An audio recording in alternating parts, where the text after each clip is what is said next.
Continuamos con la unidad número 2. Bien, entonces veamos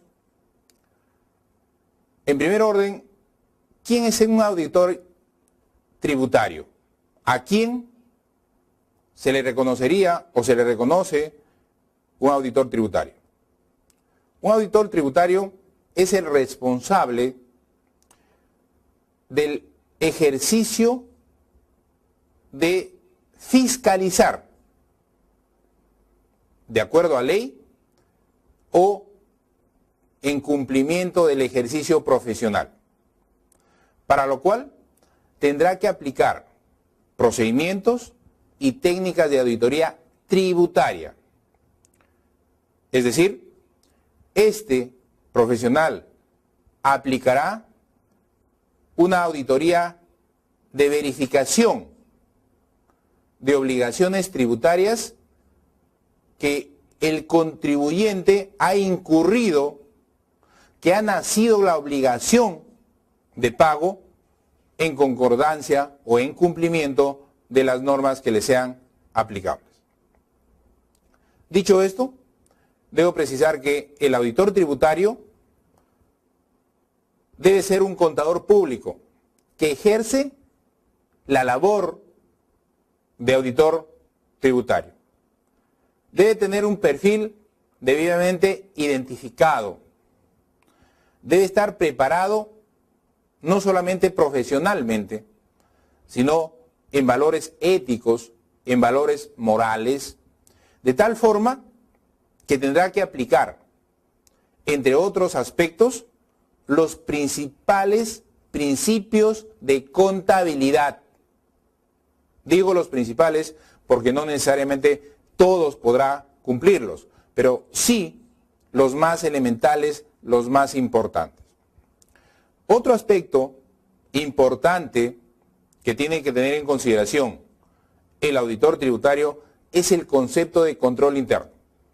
El control interno es un elemento fundamental que le servirá al auditor a efectos de formarse o tener una idea de cuál es el sistema que ha establecido la empresa, el cliente, el contribuyente, a efectos de salvaguardar sus bienes, salvaguardar sus activos, y no solamente esto, sino verificar el cumplimiento de las normas que le son aplicables vía un sistema de control interno. Al respecto, debo precisar, desde los años 90, cuando el auditor o la labor del auditor se vio perjudicada, afectada, cuando se erupcionaron estos casos sonados de Parmalat, el caso Enro, donde lamentablemente estuvo involucrado el auditor.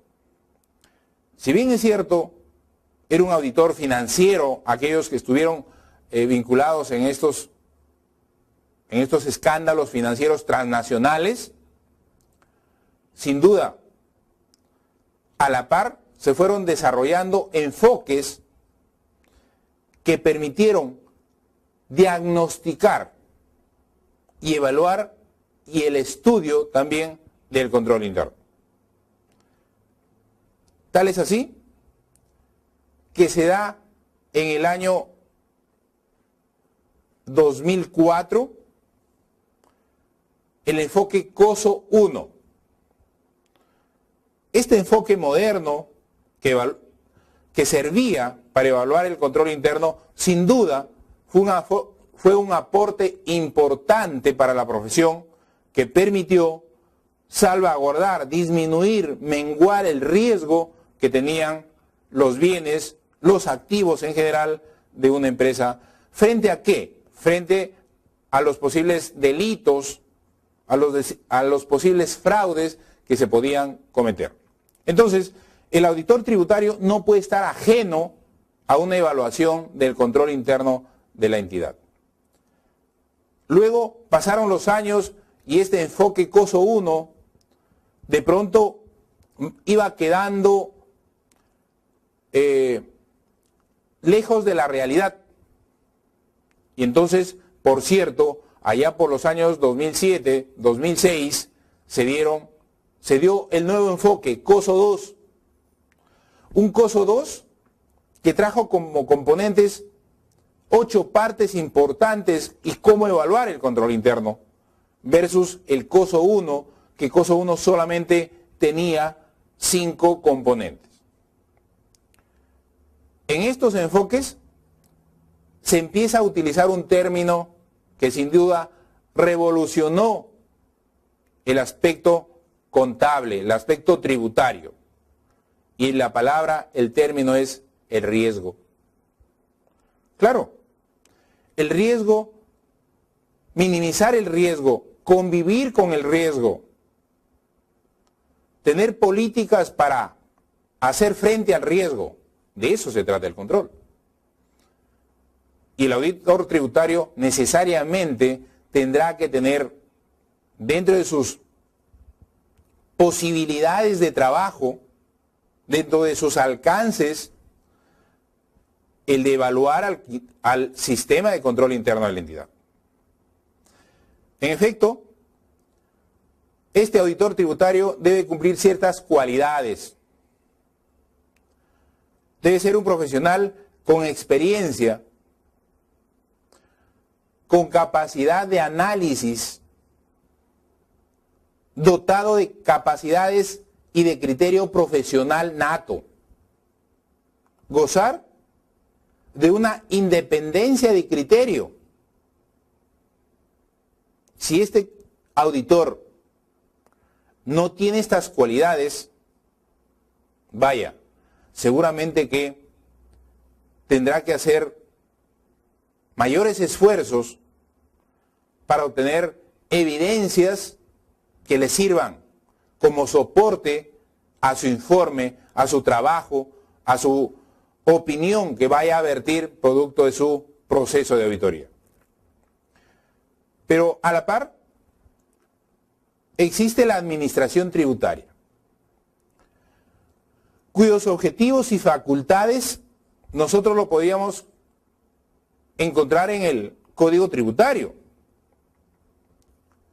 El Código Tributario le asigna facultades a nuestra administración tributaria, conocida por SUNAT. En el artículo 50 específicamente del Código Tributario se establece que la SUNAT es competente para la administración de tributos internos y derechos arancelarios. Nótese que la SUNAT tiene la capacidad de administrar los tributos internos y además los derechos arancelarios. Y también en este mismo artículo se establece cuáles son las facultades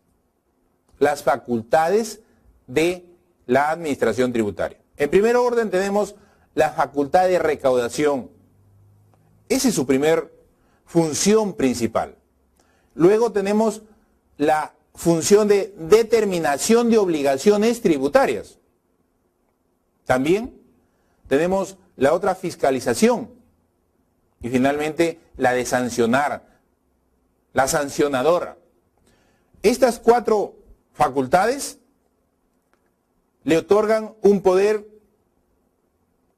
que data desde el artículo 74 de la Constitución Política del Estado, donde se establece respecto a la potestad tributaria. La potestad tributaria, ¿quiénes tienen? La potestad tributaria lo tiene el gobierno, lo tiene también el poder legislativo. Ellos son que desde el poder legislativo son los encargados de poder legislar aspectos tributarios.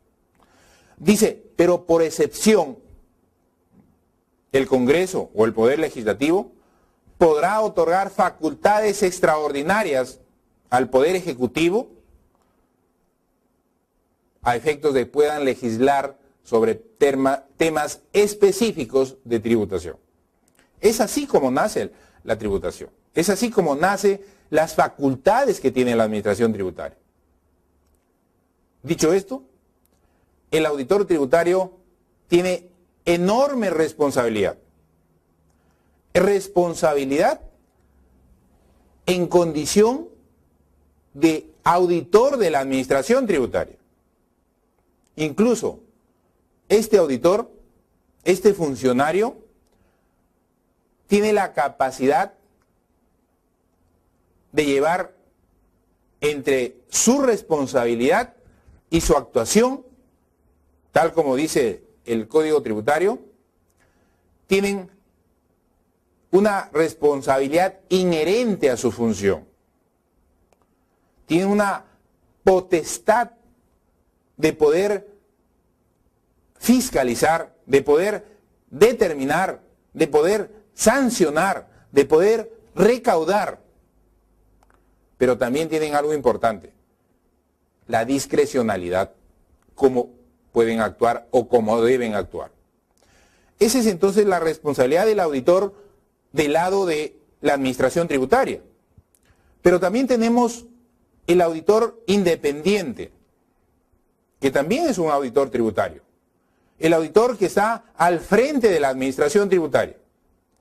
Aquel que de alguna forma técnica, pragmática, colabora, asesora, presta servicios para efectos de poder hacer que la empresa cumpla con las normas tributarias que le son aplicables.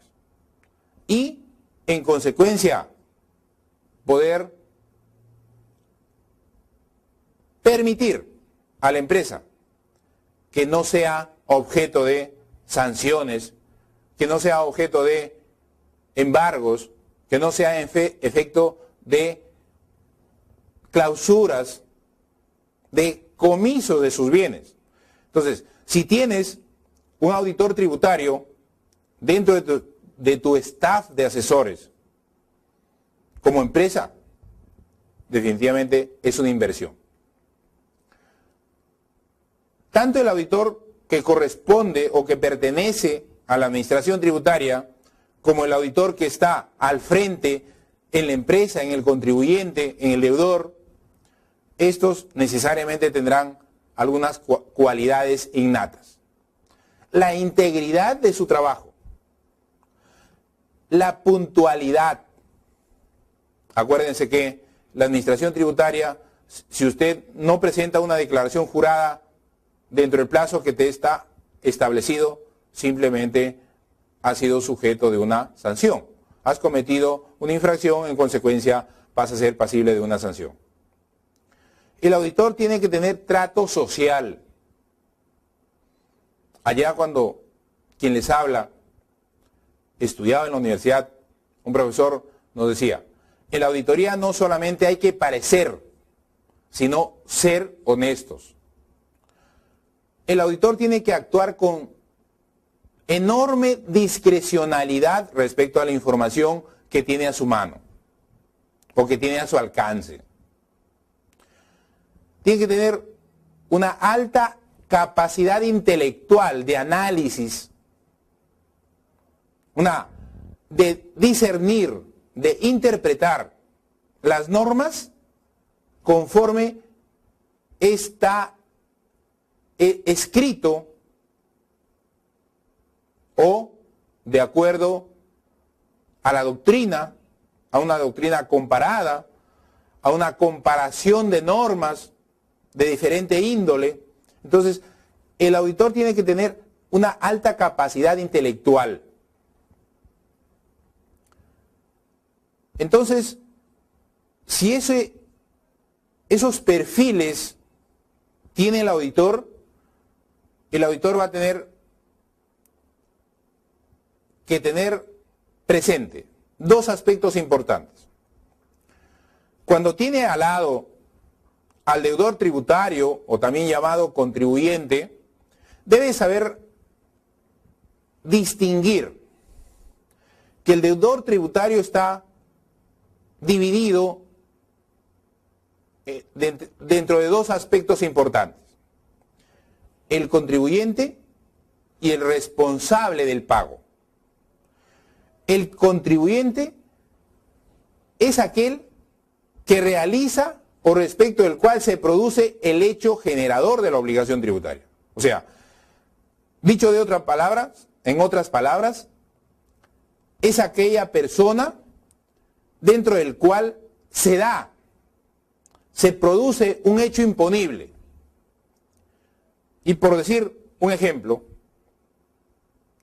¿cuáles son los hechos imponibles para efectos del impuesto general a las ventas? Uno de ellos es la venta de bienes muebles dentro del territorio nacional. Y vaya, yo podría decir, si yo realizo una venta de un bien dentro del territorio nacional, ¿está grabado con el IGB? La respuesta es sí. Pero ¿qué tal si ese mismo bien, en vez de venderlo dentro del territorio nacional, se me ocurre ir a venderlo en Santiago de Chile, en La Paz o en Asunción? La pregunta es, ¿ese es un hecho imponible para la legislación peruana? La respuesta es no. Porque, en efecto, estoy realizando una venta de un bien mueble, pero dentro del territorio nacional, no, en el exterior. Entonces, ¿estará sujeta a una imposición tributaria del Perú? No, definitivamente no. Entonces, el contribuyente es aquel en el cual se produce el hecho imponible. Regresando al caso, si yo realizo una actividad afecta al impuesto dentro del territorio nacional, naturalmente voy a estar impuesto a una obligación de pago de algún tributo.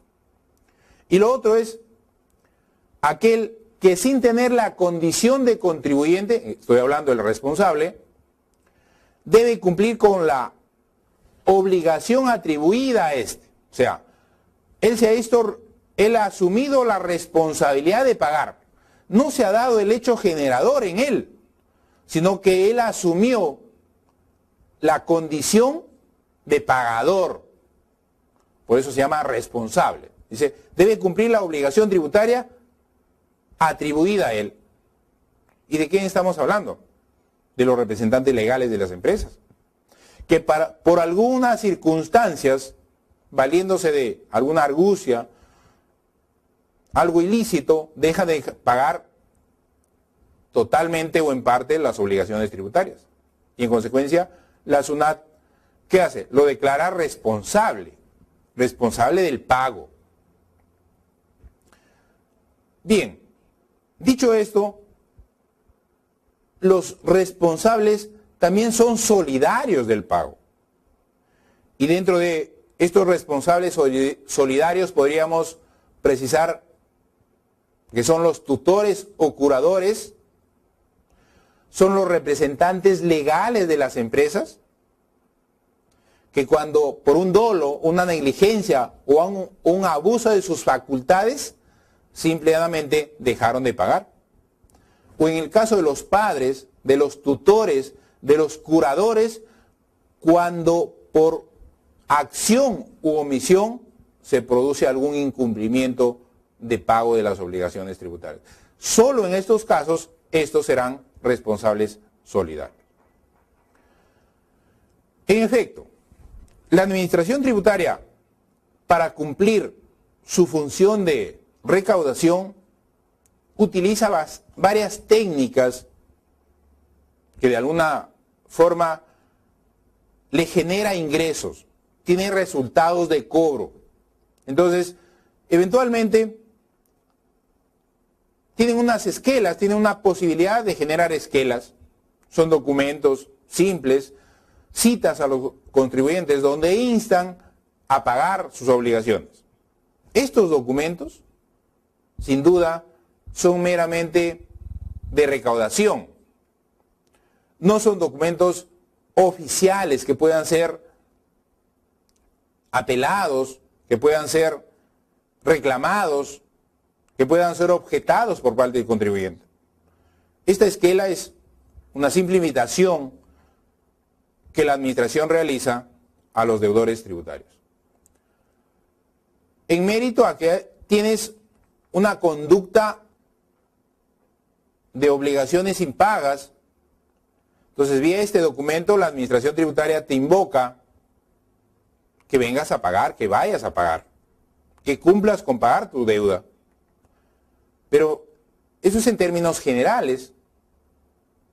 No te dice qué tipo de tributo tienes como deuda, tampoco te especifica el periodo tributario, tampoco te dice el monto. Solamente dice que han detectado en su sistema la omisión de obligaciones tributarias y te otorga un plazo para que cumplas con pagar. Sin duda, el proceso de auditoría propiamente dicha se inicia cuando la administración tributaria presenta al auditor ante la empresa, ante el contribuyente. Le presenta a los auditores o al auditor y le hace un requerimiento, le formula un requerimiento, que obviamente podría ser un requerimiento principal, con objetos muy principales, muy genérico, u otro también podría ser un requerimiento algo más específico, algo más concreto. Estas acciones no tienen sino una función principal: fiscalizar, determinar que el contribuyente haya cumplido con las normas que le son aplicables, haya determinado correcta y adecuadamente los montos de las bases imponibles. Este requerimiento inicial se inicia con una carta, una presentación de los auditores y adicionalmente con un requerimiento. ¿Qué se le requiere al contribuyente? Se le precisa también el plazo de presentación, qué documentación debe exhibir, qué debe presentar. Se le da una lista, un detalle de documentos solicitados con este fin. Se le precisa también el periodo y finalmente se solicita la información. Una vez que el auditor tributario tiene a la mano la información, procede a ejecutar su proceso de auditoría. Evalúa dos términos fundamentales, básicamente: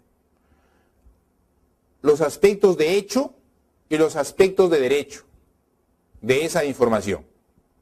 Los hechos y los de derecho. La parte normativa y la parte operativa que plasman, que tienen esa información, esa documentación que presente el auditor. Al cierre de este proceso, el auditor podrá objetar con fundamentos de derecho algunas circunstancias que no han sido cumplidas por lado del contribuyente, y también de hecho. Es decir, podríamos estar frente a una objeción, digamos, por ejemplo, de una factura que cumple con los requisitos formales, exactamente tal cual especifica el reglamento de comprobante de pago. La factura cumple con los requisitos establecidos ahí. Sin embargo, el aspecto sustancial, o sea, la transferencia de los bienes con ese documento, la administración lo cuestiona. Porque la adquisición de esos bienes no son necesarios para mantener la generación de renta, de ingresos en esa entidad. En consecuencia, tendremos que decir que efectivamente el comprobante es lícito desde un punto de vista del derecho, pero desde un punto de vista de hecho, punto de vista sustancial, esa compra no se admite. Pues bien, una vez que el auditor ha terminado su proceso de revisión,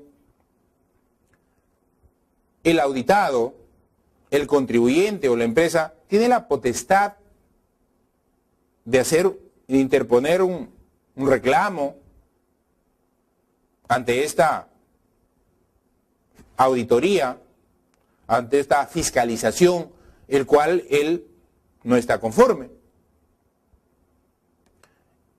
Sí, pues, le asiste el derecho al contribuyente también de poder reclamar cuando sus derechos han sido vulnerados o él siente que no ha sido tratado con una debida imparcialidad, y eso es lícito. Sin embargo, el artículo 108 del Código Tributario establece algunos aspectos importantes que debemos de mencionar. Finalizado el proceso de la auditoría, el auditor podrá emitir, o la administración podrá emitir, una resolución de determinación de deuda. No es sino este documento, aquel que contiene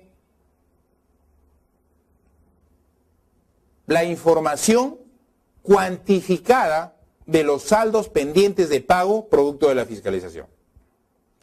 También podrá emitir una resolución de multa, que son aquellos que han sido objetadas por el auditor y en consecuencia han sido consideradas como infracciones, y lo que está haciendo es poner la sanción, imponer la sanción. Y no solamente ahí queda el proceso de auditoría. La administración podría emitirnos las órdenes de pago, pero las órdenes de pago se emiten a mérito de que las declaraciones tributarias o declaraciones juradas presentadas por el contribuyente tienen obligaciones pendientes de pago. Es decir, una orden de pago no se puede emitir producto de una fiscalización, sino solamente una resolución de determinación o una resolución de multa. El auditor fiscal o el auditor tributario, para mejor entendimiento lo podemos ver desde dos puntos de vista. El auditor tributario interno, aquel que pertenece a la administración tributaria, y el auditor tributario externo, aquel que asesora a la empresa para que cumpla a cabalidad con las normas tributarias que le son aplicables. Finalmente, podríamos precisar algo importante respecto al auditor tributario. El objetivo de la auditoría tributaria, o sea, de esa labor que hace el auditor tributario, es el de identificar la existencia de contingencias y valorar su importancia económica. Contingencias en el supuesto de situaciones de índole tributaria, a partir de una evaluación de cumplimiento de diversas obligaciones tributarias. En esta auditoría se aplica también la auditoría de cumplimiento de normas tributarias. Vamos a verificar, vamos a supervisar que el contribuyente esté cumpliendo a cabalidad las normas tributarias que le son aplicables por el ejercicio de las actividades que realiza.